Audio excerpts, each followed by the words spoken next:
CEDAW. The Convention on the Elimination of All Forms of Discrimination Against Women is an international human rights treaty that focuses on women's rights and women's issues worldwide.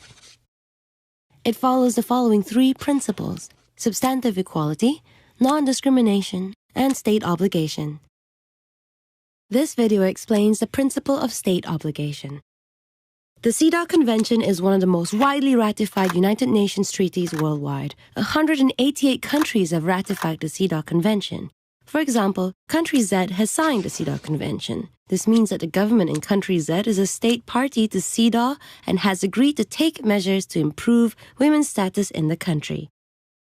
In a democratic country, there are three branches of power: legislative, executive, and the judiciary. The legislature makes, amends, and repeals laws. It also controls national finances or budgets.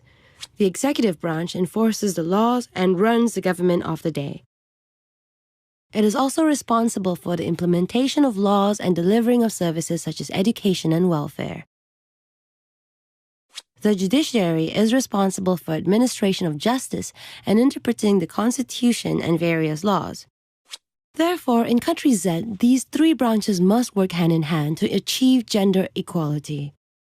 When Country Z ratified the CEDAW Convention, it became a legally binding document.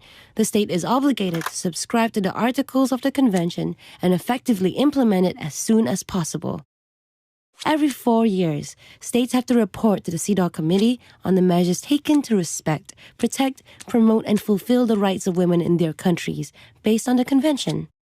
The state has to respect the rights of women. It cannot do anything that violates women's rights, such as enact discriminatory laws or engage in discriminatory practices. The state must also repeal all discriminatory laws. The state has to protect the rights of women. It must ensure that there are mechanisms for complaints and redress, regulate private actors such as businesses, corporations, or even individuals to ensure that they do not violate women's rights, prohibit discrimination, and impose sanctions against discriminatory acts. The state has to promote the rights of women. It must raise awareness of women's rights in the country. The state has to fulfill the rights of women. It must take positive steps and provide enabling conditions, develop capacity of its institutions, and build women's ability to ensure equality. It must also remove hurdles that women face to ensure both de jure and de facto equality. This means that the state also has an obligation to implement temporary special measures. These are measures taken to give temporary advantages to women in order to accelerate women's equality and address historical discrimination. For example, despite schools being built and equipped with teachers in the rural areas in Country Z, it was found that girls were not coming to school. This example is based on a real-life scenario. Upon investigation, it was found that since the majority of teachers were men, and due to cultural practices, the families were not willing to allow their daughters to be around men. Secondly, the family relied on the labor of female children to take care of household responsibilities. In rural areas, families feel that girls' education is not as important as household chores, and she will later be married into another family. They feel it's a waste of resources to educate girls. The state is responsible to ensure that the education of girls is just as important.